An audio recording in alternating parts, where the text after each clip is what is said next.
A Florida mom is accused of abusing her daughter in an uncommon and disturbing way by drilling a screw or nail directly into the girl's body. We are digging into this strange case and the potential consequences with Florida attorney Roger P. Foley. Welcome to Sidebar, presented by Law&Crime. I'm Jesse Weber. Deputies in Pinellas County, Florida, arrested 40-year-old Jaclyn Goszczynski, also known as Jaclyn Hutchinson, last week at her St. Petersburg home on a charge of child abuse. According to an arrest warrant, Goszczynski and 3 kids were hanging picture frames when Goszczynski allegedly walked up to her 12-year-old daughter and asked her, "Have you ever been screwed in the A word?" We're not going to say it, but you know what I mean. And that is when Goszczynski allegedly puts an electric screwdriver to her daughter's left butt cheek, presses down on the trigger, and pushes, it's either a screw or a nail, directly into her daughter's skin. Yeah, imagine seeing the headline of this. I was as shocked as you were. Now, according to the affidavit, quote, the screw was stuck in the victim's buttock cheek until she took it out. And as you would expect, the screw left a visible mark on the girl's skin. Now, because this is a child abuse case, all the court records have been sealed and the Pinellas County Sheriff's Office didn't release any other information, so we have limited to work with here. What we do know is that Goszczynski was booked into jail, posted a $25,000 bond. I want to bring in Florida attorney Roger P. Foley to talk about this. Roger has experience dealing with child abuse cases, unfortunately. Roger, as I said, it's been a minute. I haven't seen you in a while. I don't know why you're avoiding me. I'm very insulted. I don't know what I did to you, but it's good to see you nonetheless. Thanks for coming on. Good to see you, Jesse. Now, before we get started, you were telling me you tried to look up information about this case and hit a dead end. I did. This morning I went up there and I was able to find her name, but the record itself was sealed. So sometimes the clerk of court will place the docket number, the information on there, but they haven't uploaded all the items. That could be it. Usually 3, 4, 5 days after, I can pull a police report. It's public record. You could do it just as easy as your followers online here. I want to ask you about this charge. So under Florida statute, and correct me if I'm wrong, the crime of child abuse is defined as an intentional act that causes or could reasonably be expected to cause physical or mental injury to a child. And she could face up to 5 years in prison if she's convicted of this. I think we can all agree this fact pattern fits into this, right? I mean, I don't know what would they have to prove other than, I don't know, medical report, this young girl's testimony. I think it's pretty clear that that's what it is, right? Until you see that police report, you don't know 100%, Jesse. Sure. The notices that we looked at, the broadcast indicated there was a mark, right? If a screw went in, I would think it would puncture, and she may even be looking at a 2nd-degree felony. So it's definitely a 3rd-degree felony, but I can't imagine anywhere where this is okay. You know, what I instantly think about is, I think about, is it mental illness? Was she drinking? Was she under the influence? How could you do this to your own child? And myself being a victim of child abuse as a child, I can't help but think about the situation that this young lady is in, right? She's 12 years old. Her mom, her superwoman, has just harmed her. And if she's arrested, if she's jailed, if she's imprisoned, where does this young lady go? Where do the other kids go? I don't know if there's, is there a father in the picture? Is there family members? Or is she going to end up in foster care? And, that could be a wonderful situation, for someone, or it could be a horrible situation. You just never know. So, my first thoughts about this, talking about this case, is the young lady. She's 12 years old, and your mom did this to you.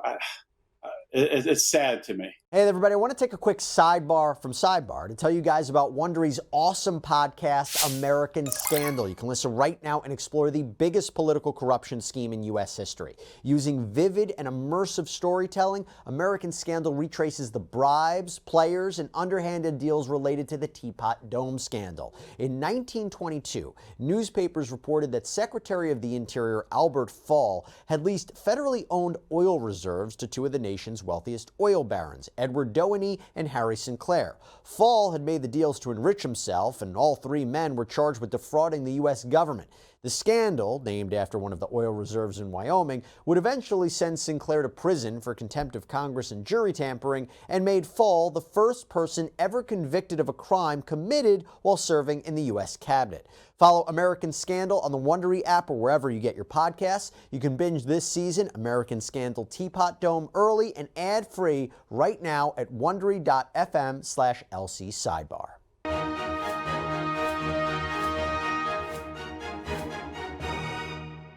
We don't know all the whole facts about it, right, or why this happened. It's an allegation at this point. She hasn't been found guilty. But I would imagine something like this could be pled out. In other words, there could be a plea deal on the table. What would a deal like that even look like? Generally, there's going to be parenting classes. She's probably looking at, again, it really depends on this wound, right? Did she literally drill the screw into her, which could obviously cause physical damage, and then you have injury points, right? So your score sheet, your Florida score sheet, can be increased. It's already one of those crimes, Jesse, that everybody in the system, from the prosecutor to the judge to the defense attorney, everyone is like, hey, this is a dark place, but they have to handle it. Generally speaking, if she had no prior criminal history, if it wasn't a deep wound, she's probably looking at 3 to 5 years of probation, parenting classes, and probably children and families going to be involved. And she's not going to have supervision. She's probably going to have supervised supervision with her child and children. So this doesn't just stop at the criminal courts. The family courts get involved. I'm glad you mentioned that, because I think we're all wondering, like you said, what would happen with her and the kids. By the way, in terms of a defense, if she says, hey, listen, I wasn't trying to hurt her. It was just joking. It was just joking. Is that any way that's a defense?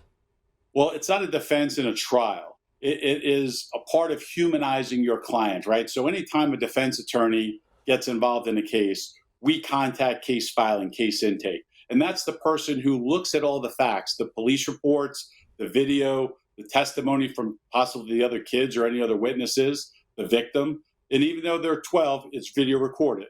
So that case filer is going to look at that. Now, as a defense attorney, myself, other people, we would speak to the defendant. We would get their version of events, because that's not in the police report.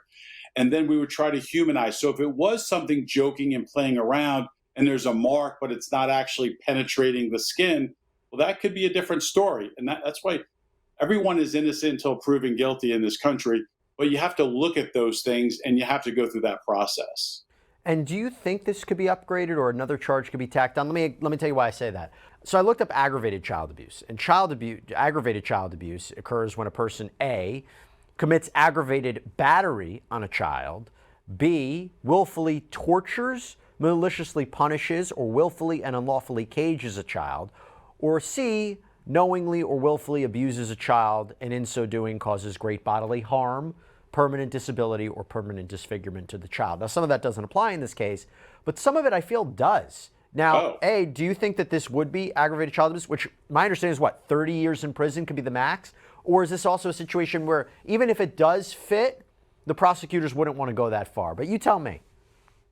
Well, I thought it was a second, Jesse. I thought it was a punishable by 15 years. You may have kept me corrected there, but I think that it's a possibility that you could call it aggravated child abuse. If she punctured the skin, and there's no doubt you don't do that accidentally. This isn't an accident.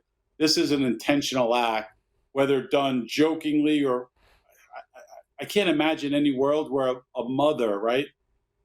A mother would do this to a child.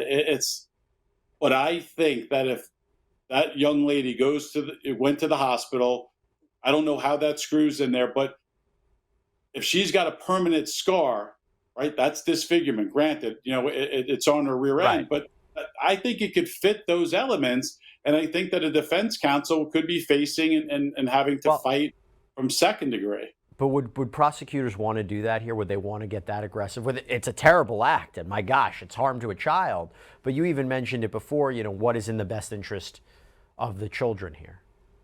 So that's a great question. I'm glad you asked it, Jesse, because the best interest of a child isn't always with its mother and father, right? If you have an abuse, you have addiction, you have mental health issues, the best interest of the child is in a place where they are safe, where they are sheltered, where they are clothed, where they are fed, and where they are loved and nourished in an environment that allows them to elevate and turn into, young men and young women. If you have someone that's sticking a drill in your rear end and literally physically putting a screw in there, Florida's not that place. Mom was not going to have custody, and the best interest of those children is not going to be with mom. And so I wouldn't be surprised if she's ultimately the charges upgraded to that, based on what we know and what we could see. But, we did some digging on Goszczynski, and we uncovered there was a prior criminal case in Pinellas County that appears to have been dropped. We go back to September 4th, 2008. Goszczynski was charged with battery in the first degree, which my understanding is a misdemeanor. But then just a month later, the arraignment was canceled. There were no other updates in the online court system, so it's unclear what that charge was in connection to. But Roger, what I think is really interesting about this is that I was wondering, because I'm wondering if she could be hit with any other charges, if she could be charged with felony battery with what she allegedly did with her daughter, because that's my understanding is felony battery is you actually and intentionally touch or strike another person against the will of the other, or you too intentionally cause bodily harm to another person. And my understanding is that is usually a misdemeanor, but it can be upgraded to felony battery, third degree, if they have a prior conviction for battery. But again, if she doesn't have the conviction for battery, just the accusation of battery, that wouldn't work, right? Correct, because she doesn't have a conviction of it. So even though the judge would be aware of the arrest, but they would also be aware that it was no filed or declined, no information was filed. But the important thing to know, Jesse, is aggravated battery generally is the touching or striking of another person with an object. If I throw a pen at you and it hits you, it's aggravated battery. Now, do prosecutors usually file for that? No, but if you throw a rock at somebody and it hits them, or a chair or a table or a vase, those tend to be aggravated battery. If someone hits you with a bat, it's aggravated battery. If someone screws a screw into your body, that would generally be deemed aggravated battery. By the way, every time we mention it, it's still just shocking to me. And I'll just give everybody a little bit more information on Goszczynski. According to business records, it appears she ran a taco truck at one point with her husband called the Taco Slapper. The food truck's Facebook page shows them traveling around Florida to serve food, but this is clearly not the kind of publicity they were looking for, more specifically, she was looking for. Wow, what a case. Roger Foley, thanks so much for coming on, telling us a little bit about Florida law and what to expect, and appreciate always you sharing your perspective and your experiences. Thank you so much. Thank you, sir. Have a great day. That's all we have for you right now here on Sidebar, everybody. Thank you so much for joining us. And as always, please subscribe on Apple Podcasts, Spotify, YouTube, wherever you get your podcasts. I'm Jesse Weber. Speak to you next time.